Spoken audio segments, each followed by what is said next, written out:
Well, Jethro, what have you got to say about that? I didn't bust it, honest. He's telling the truth, Mr. Drysdale. It was hanging in pieces like that when we moved in. Yes, sir. No, it's supposed to be like that. It was made that way. It's been like that for 200 years.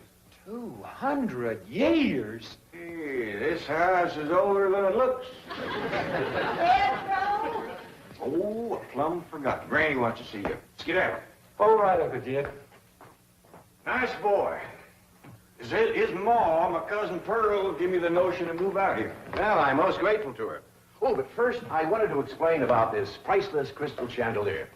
It was designed and made for Louis XV, hung in the Hall of Mirrors at Versailles. Napoleon Bonaparte planned campaigns for the light of that chandelier. Talleyrand used it. Wellington, Disraeli, Bismarck, Wilson. Mr. Drysdale, we're just plain folk. We don't mind a few things being secondhand. Getting back to my cousin Pearl, she's looking after the old home place for me. You ain't never seen my family home, have you? No, I haven't, Mr. Clever. It's a dandy. Yes, those southern mansions are beautiful. I suppose it has the large white pillars. It did, but we bring them along and put them on the beds out here. No, you see, I was referring to wooden pillars. Oh, I ain't never slept on one of them. We had everything first class back home. Sure hope Pearl's taking good care of that place.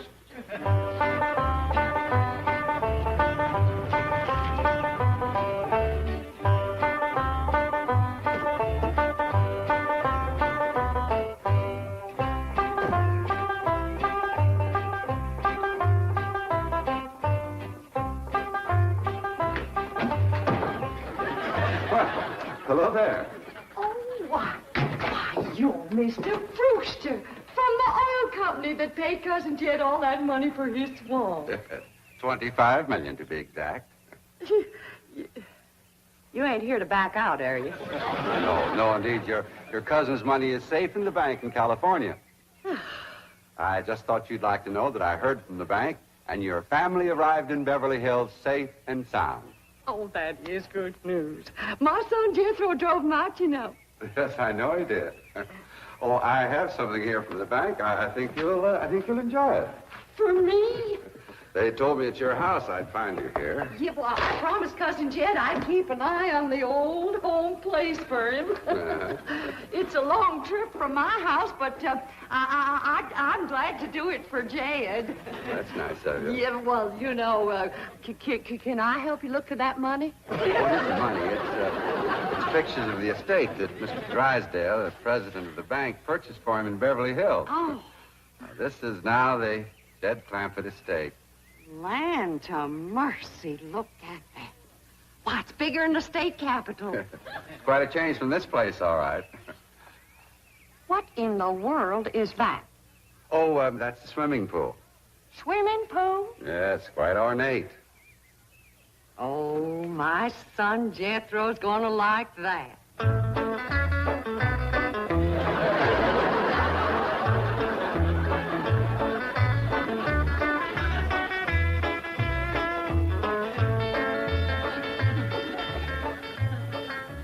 Granny, when we's done washing, can I go swimming here in the cement pond? Of course not. I don't allow nobody to splash around in my wash water. Ain't there no place else you can wash? This cement pond's the only water we got. Place ain't got a well, it ain't got a creek. Ain't even got a rain barrel to catch what comes out of the sky. Oh, when that banker fella seen me unloading your wash tub and scrubbing board, he said, why, you can throw that away. We don't use them things here in Beverly Hills. Now, you listen here to me, boy. I don't care how other folks live in Beverly Hills, but us Clampetts is gonna be clean. Yes, ma'am. May not have it as nice as we had it back home in the cabin. Right in the house and everything. But we ain't gonna lower our standards. No, ma'am. Here, wrench these things out for me. We gotta get this tub back to the kitchen for Ellie's bath. Yep. Being clean is a strict rule with your Uncle Jed. Let me look you over. Many's the time we've been down to our last piece of fat back. I'd say, shall I cook it to eat it, or shall I render it down for soap? He'd say no. Render it down for soap, Granny. The Lord will feed us poor folks, but we gotta do our own washing. But Uncle Jed ain't poor now, Granny. He got $25 million. How long do you think that's gonna last if we go throwing it away on store-bought soap? Waste not, want not.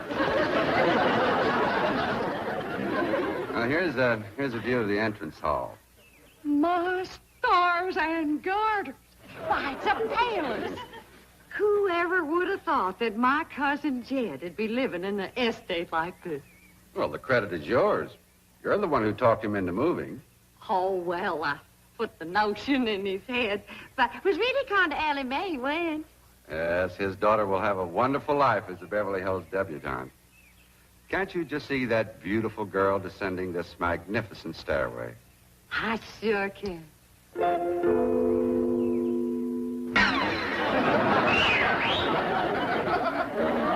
me, I don't reckon that's the way a young lady comes down the steps in Beverly Hills, is it, Mr. Drysdale? Oh, not as a rule, no. Oh, I can come down the other way. Watch this.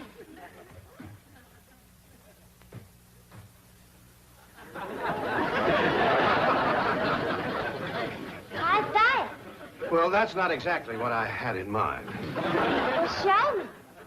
No, my secretary will show you. Oh, she's in town doing some shopping for you. Oh, what's she getting me? Well, now, that's going to be a surprise, Ellie, but it's some things you've been in needing, and they're going to be pretty, and you're going to like them. Things I've been a-needing? A set of muskrat traps. A three-blade frog sticker? Nope. A ready-made slingshot. Now, Ellie, you way off the track. Now, you wait till Miss Hathaway gets here, and you'll see. Yes.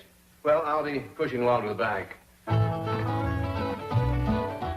This mansion of his has 32 rooms and 14 baths.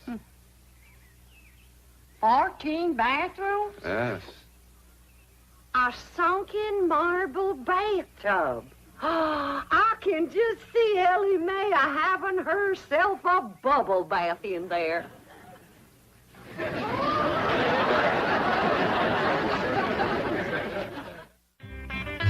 I tell you, Mr. Brewster, the more I see of these pictures, the more I want to get out there and help Cousin Jed. Of course, I wouldn't go without being asked. Well, naturally. But, you know, I think you should go. I've been asked. Well, now, it's not exactly my province. Well, why don't you telephone your cousin and talk to him? Oh, why, there ain't a telephone within 40 miles of this place. Nearest one, I guess, is at the International Emporium, clean over to Oxford. Well, I'll be happy to drive you over there. Oh, I couldn't let you drive me all that way just to use telephone. Busy oil company man like you. That's 40 miles. There's no trip at all in this car. No, I couldn't do it. Why, folks that see me riding in this big, shiny car with a tall, good-looking city fella, why, sure as the world, they'd think that... Let's go. What about your horse and buggy? Oh, just untie Betsy. You go on home.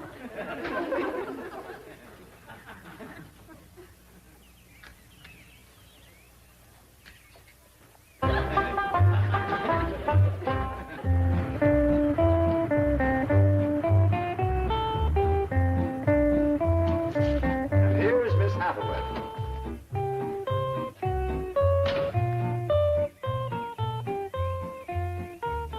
Mon capitaine, je suis retour. Fine. Ready for Ellie Mae? Gentlemen, aided and abetted by the gossamer garments, exotic lotions, and other feminine appurtenances within these cartons, I am ready to assume the role of Pygmalion and transform that barefoot Galatea into a striking and sophisticated paragon of Beverly Hills couture. That's yes the hard way. Well, duty calls. I leave you in capable hands. Goodbye, Mr. Clavitt. Thank you, sir. Chief, Well, that sure is neighborly of you, Miss Hathaway. Reckon you can handle Ellie Mae? Uncle Jed, Granny says... Oh, howdy, Miss Hathaway. Oh, bonjour, Jethro. Here are them things in for Miss Hathaway, Jethro. I think she kind of likes you, boy. She does? Well, I can't take them into the house. That's what I come out here to tell you. Granny says that all the men folks got to stay out of the house while Ella Mae's taking her bath. Oh. But isn't Ellie Mae bathing in the privacy of her own bedroom suite? Hear what she called you? Sweet. What's the matter with him? Why doesn't he answer? Hey, he's just a little shy, I reckon. Ask him again. Is Ellie Mae in her bedroom suite? No, she ain't, darling. Fine, I'll find her myself. Uncle Jed, I got me a girl. You sure have, boy, and a city girl, too.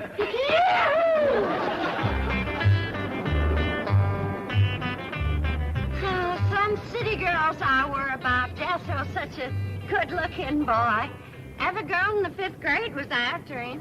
I hardly think anything serious can develop between boys and girls in the 5th grade. Oh, I don't know. So far this year, there's been 3 couples out of Jethro's class get married. Married? 5th grader? Parson's nearly as busy in that school as the teacher. That's amazing. Oh, I've heard of... Wouldn't you know it? There's that Snoopy Alverna Bradshaw and her big mouth daughter sitting on my front porch. Oh, I could just hear the stories they'll start going around if they see me in this car here with you. Yoo-hoo! Alverna! It's me! Pearl!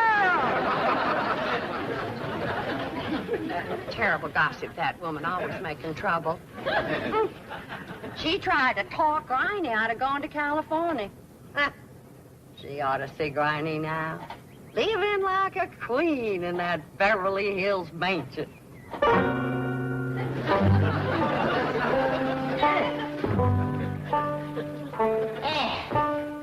I should have listened to Alverna Bradshaw and stayed home.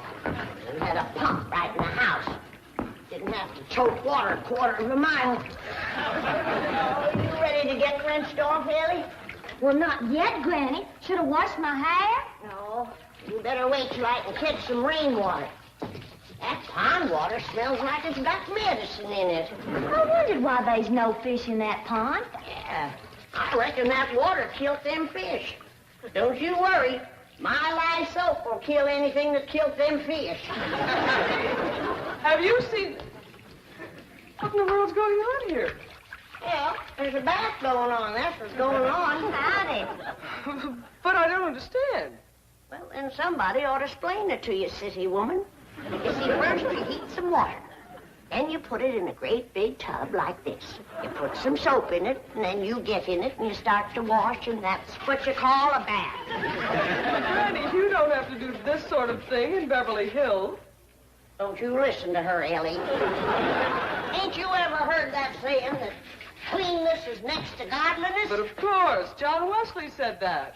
And I bet he didn't live in Beverly Hills. Here, Ellie, dry yourself off with this nice big bath towel. That's my girl.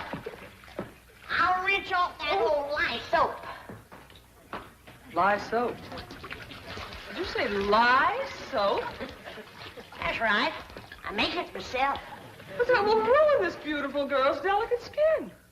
I've been washing with it for 72 years. Look at my skin. It's like leather. Yeah. Nice, ain't it? Granny, I hope you will forgive my momentary bewilderment at this primitive form of ablution, but please let me explain. First explain what you just said. Well, Ellie Mae has a beautiful big bathtub upstairs. Upstairs? It was hard enough carrying the water in here. I ain't going to tote no water upstairs. You don't have to. There's a big, beautiful... Haven't you been upstairs? No. Jed said that probably belonged to somebody else. Ain't that right, Ellie? Yeah. Paul said he heard tell that folks sometimes live one family right on top of another. But that's only in apartment houses. This entire house belongs to you. And each one has his own individual bedroom suite. Come along and let me show you. And also the lovely things I brought from town. Well, you go ahead. I'll be up directly.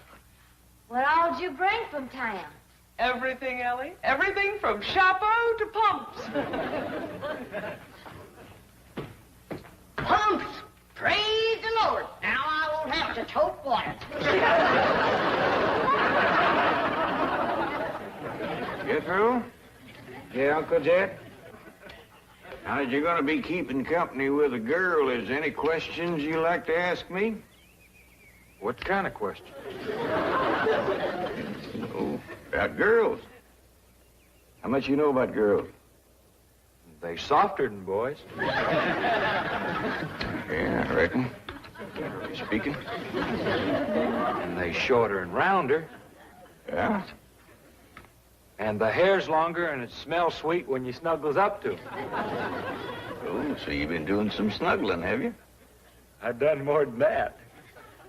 Yeah, I reckon you better tell me about it. Who was she? Prettiest girl in the hills. Big Mouth Bradshaw. Old Verner's girl. I hear tell she's kind of fast. Is she ever? Uncle Jed, I was walking past the cabin, and Big Mouth, she calls out the window to me. She says, "Howdy, Jethro." She says, "My ma's just made a big batch of cookies. Come on in and have some."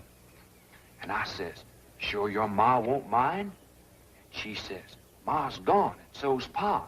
I'm here all alone." Well, Uncle Jed, I was in that house before you could wink an eye. Can't say as I blame you. No sooner was I inside, the Big Mouth, she puts a music record on the phonograph machine and commences to sashaying around, a twisting and a turning. Dancing. Yeah, I reckon so. Anyway, she says, "Put your arms around me, Jethro, and I'll teach you the two-step."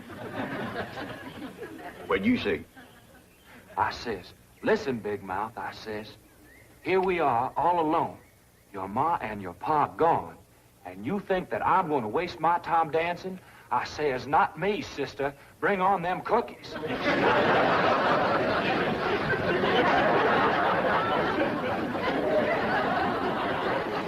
What'd she say?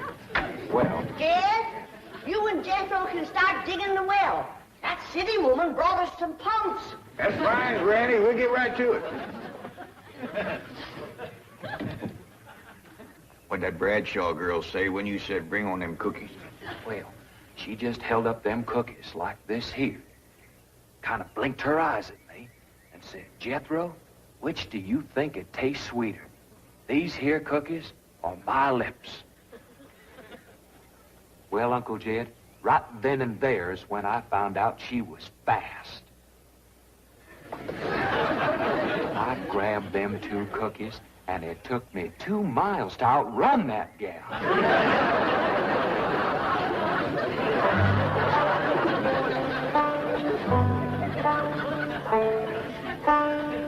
Yes, girl. On one of these days, you and me's got to have a long talk.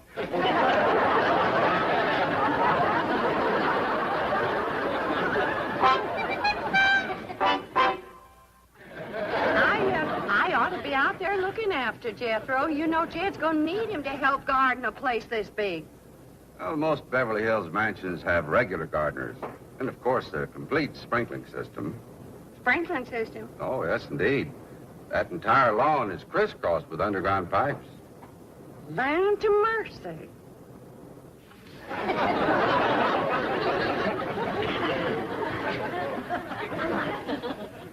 By thunder, Jethro, there's water all over this property. Ain't too deep, neither. I know. Should I commence to digging? Well, now, let's get as close to the house as we can. That way the pump won't have so far to pull. Robert? Jethro? Oh, here comes your sweetheart. It's Clampett. I cannot handle that daughter of yours. What happened? I opened that box of beautiful clothes, turned my back for a moment, and she bolted like a wild colt. I was afraid this would happen. Where is she? She's up there. I'll go right up and talk to her. Jethro, have you been upstairs yet? No, ma'am. Then you've got a surprise coming to you. What is it? Your sweets. So are you. No.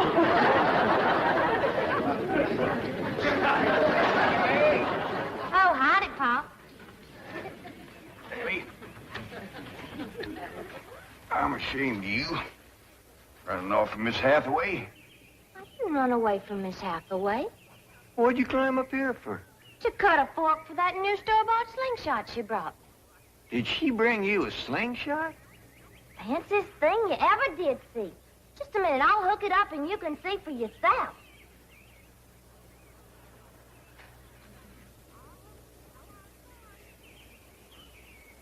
Look at that. Doggone. A store-bought, lace-trimmed, double-barrel slingshot. Ain't